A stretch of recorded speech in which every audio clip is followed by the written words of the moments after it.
to Growlers, a show for craft beer drinkers like you, by craft beer drinkers like you. Brought to you by Beerploma, LLC. Check out our website at beerploma.com for more information about us. Thanks. Welcome, Will. Thanks for the introduction, and Merry Christmas to you. Thanks. So welcome to the Beerploma Holiday Beer episode. We're going to talk to you guys about some great holiday beers that you can find out there on your shelves right now. But grab them quick. The holidays are almost over, and you don't want to miss these beers. Before we get on the beers today, we do have a couple events to clear up. First off, we have the Twin Ports Brew Festival, which is Saturday, February 22nd, 2014. The VIP doors open at 3 p.m. and general admission is at 4:30. Visit twinportsbrewfest.com for more information. Also, we have the Beer Dabbler Winter Carnival event from January 25th. It's from 3:30 p.m. to 7:30 p.m. For ticket information, go to thebeerdabbler.com. We also have the Red Wing Wings and Brewfest to find out more about the best wings in Minnesota, as well as some great beers. It's on March 15th, 2014, from 4 p.m. to 8 p.m. Go to wingsandbrewfest.com. By the way, on these last two beer fests, the Beerploma team will be there covering it for our podcast, so if just come looking for us. We'll be the ones with the camera. Also, Beerploma's got a couple events coming up. We are teaching an introduction to beer courses with the Richfield Bloomington School District, and we have one class coming up on February 5th in Richfield. And then we have the same identical class over in Bloomington on March 6th. Seats are limited to 25, so go out there and get them while you can. The website for that is brthat'scommunityed.com, and we're going to post that right down here at the bottom. So that's it for the news. Lynn, you ready to hit some of these beers? Sure, sounds great. Okay, well, first off, we're going to go over to our magical Brewbical box here, and if you guys want to know more about Brewbical, if you guys didn't get enough of them from our last podcast show, go to brewbical.com for more information about them. We're going to slide this open here, and we're going to reach in. Let's grab some beers. So our first beer here that is the Merry Christmas. This is Merry Christmas beer by Anchor. And I know this one isn't really local, but I kind of have a weak spot for this one. Every year the recipe changes just a little bit. They keep the hop bill and the grain bill really secret on this, so we really don't know what's in it all, but every year that I open this and drink this, it tastes like Christmas. So I really think it needs to be featured and showcased out there. Like I said, the recipe changes every year, and so does the tree on the front of it. This year, it's a Californian white fir.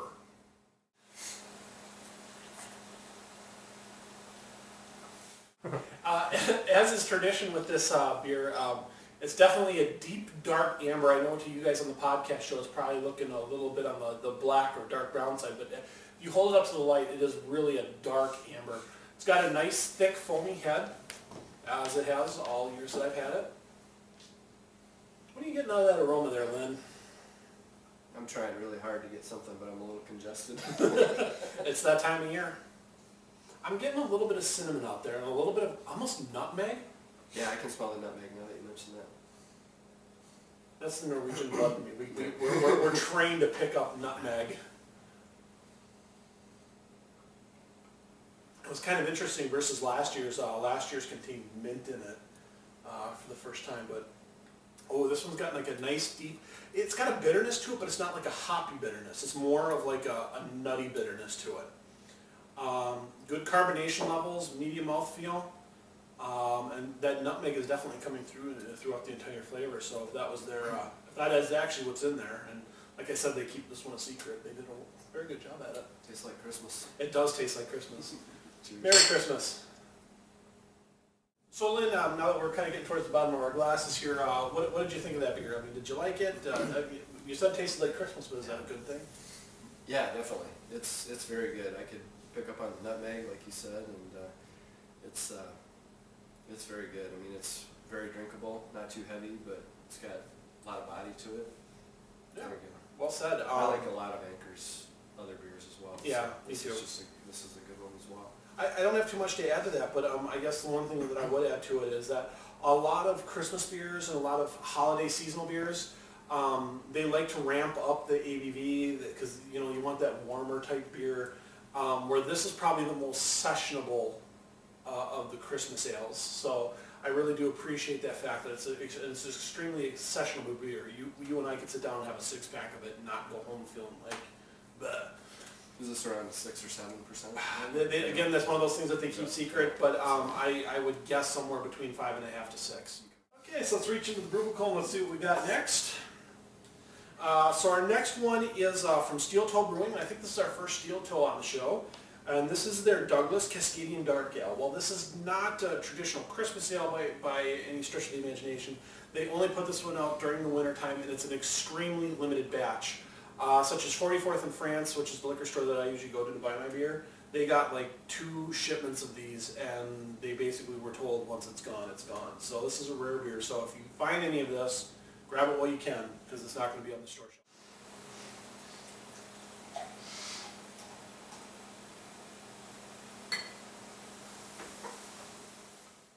Okay, so this is our Steel Toe Douglas. This is a 7.5 ABV, so we're ramping it up a little bit. This is a dark but hoppy brew. I'm not quite too sure if it counts as a black IPA or not because of the fact that it has the Cascade hops in it, but I don't know if it has the crystal malt in it, which is the second ingredient you need to make a classic IPA. But I'm definitely getting that Cascade hops grapefruit aroma out of it. I'm really surprised by the thick foamy head on this one. Do you know what the name Douglas has to do with? Yeah, actually, if you look on the side of the bottle, this is a Douglas fir right here, and it's named after the tree. And I'm not too sure why they chose the name Douglas fir, but I just know that this happens to be Douglas fir on the side of the tree. Look at that! Some of my geek knowledge actually paid off for something. Side of the tree, did you say? What was that? Did you say side of the tree? The side of the bottle. That's a tree on it. You said side of the tree. Tree on the side of the bottle. Yeah. Yeah, that happens when you Yeah, kind of. That happens in the second episode. That's what makes it real. I'm actually, if this is supposed to be like an IPA type thing, I'm actually kind of enjoying this. As you know, IPAs aren't really my favorite thing. I like them, but they're not my favorite. But this is really drinkable. It's really smooth, kind of almost creamy at certain stages of it.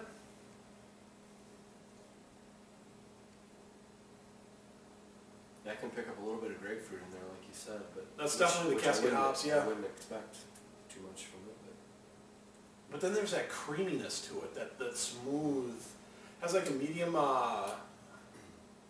mouthfeel to it, and then it's just a real smooth, milky creaminess to it that I'm picking up on the palate. Overall, it's a really well done beer. It's very different.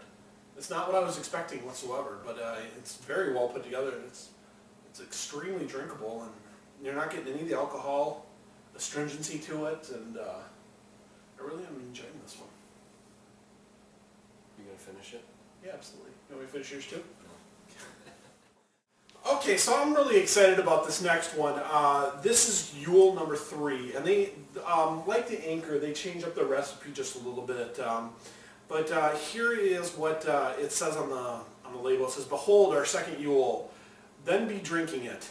With an intoxicating combination of rich toasted malts and a hint of holiday fruit spices, this 12% bottle-conditioned ale is a hearty thank you for your support this year. We hope you will love it as much as we do." So, and this is the very first time we've ever featured a Boom Island beer on our show, and it's one of the newer breweries out there, but I've heard some really great things about this, so I'm really looking forward to trying this one. So I know you guys missed most of that because it's going to be cut out, but that bottle foamed forever. But we finally got some into our glasses, so it's a nice hazy brown. I'm not getting any light through it. I'm not getting any light whatsoever, but there's definitely a lot of particulate in there. But this is a bottle-conditioned beer, so you should expect that. Still has a nice thick foamy head onto it.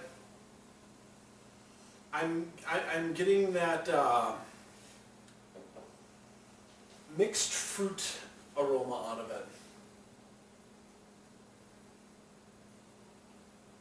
Yeah, I would agree from what I can pick up. Has a nice dark toasty, but like it has a sour taste to it. overall, I mean, it's really well done. So I'm picking up a little bit of a wild sourness about this beer. So I'm thinking that we're finding something a little bit more than beer yeast in this. I'm thinking that there's probably maybe some Brettanomyces, maybe some Pediococcus in here. But definitely it's not just the Saccharomyces cerevisiae, which you would normally find in your normal ales. And that's what's giving it those sour notes. But overall, very well constructed beer. Got a nice toasty, mellow aroma to it. It's very different for a holiday beer, but it still conveys that holiday message, like, hey, Merry Christmas, have a Yule. So that's exactly what I'm getting out of this. So overall, nice job, Boom Island. Here's to them. Prost. Cheers. Prost. Okay, and for our last beer, we're reaching into the Brewing here, and this is a mint stout. And first off, special thanks to Mankato Brewery for donating a couple bottles of these to our show. Big thank you to you guys. It's really good when we get the beer sent to us for our show. So I'm really excited to try this one. It's a wax dip bottle, as you can see here from the top, and it promises to be a good beer. All right, so here we go with our mint stout from Mankato. Okay, so this one is a 5.5 ABV. It's got a malty, coffee, chocolatey note, and they like to build this one as a great after-dinner beer, kind of like the after-dinner mint type thing. When I smell it, I'm smelling. It kind of reminds me of a Caribou mint.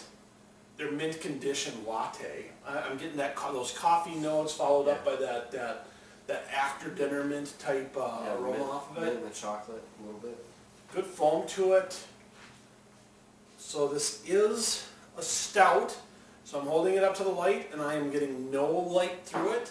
So it does qualify as a good stout. So let's give it a taste here. Prost to you then. Merry Christmas. Cheers.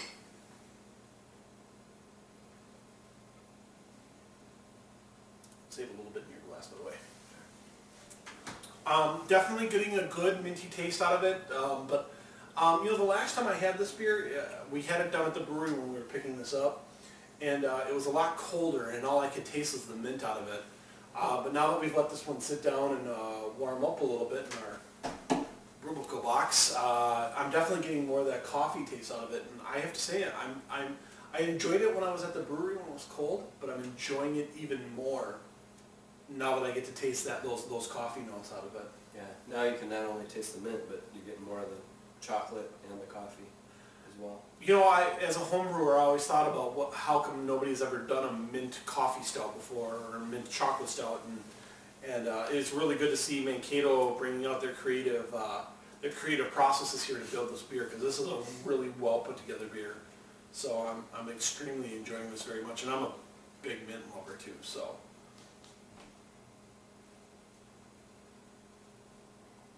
Overall, I think this is a really well done beer. It is. Very good. Well, guys, we're coming to the end of our show here. We hope you enjoyed some of the great seasonal beers that we put out for the show for you. And it's with heavy heart that I have to announce that this is Lynn's last regular appearance on Two Growlers. So first off, Lynn, I want to say thank you very much for helping get this project started off to the ground. We couldn't have done it without you. And we look forward to seeing you on a regular basis as a guest role. So I really hate to see you go, but you have good reasons to, and we'll hopefully the next people that fill your shoes will do just as good a job as you have. But as kind of a thank you from the Beerploma team, we did get you a little something. So I didn't want to pull this out here for you. So from all of us at Beerploma, Merry Christmas and prost to you. Thanks, Will. I appreciate it. Go ahead and open it. So I'm glad that was your favorite one for the night. So if you guys don't see it, it is the large, the large version of the Anchor Christmas Ale. So don't drink that by yourself, okay, buddy? I won't. That was my favorite beer tonight, so good choice. thank you very much. Not a problem. So with that being said, we're kind of wrapping up here on your last episode, and at least as a regular. So we look forward to seeing you in the future on a guest role. And guys, just kind of a quick note: we do have some big things coming to Growlers. So stay tuned. We're going to take a little bit of a break, but come towards the end of January, you'll see the new format of the show, and we hope you guys will continue to watch, and we hope you will enjoy it as much as we have enjoyed putting it together for you. So with that, thank you, and happy holidays, and Merry Christmas to all of you out there. Merry Christmas. Cheers. Prost.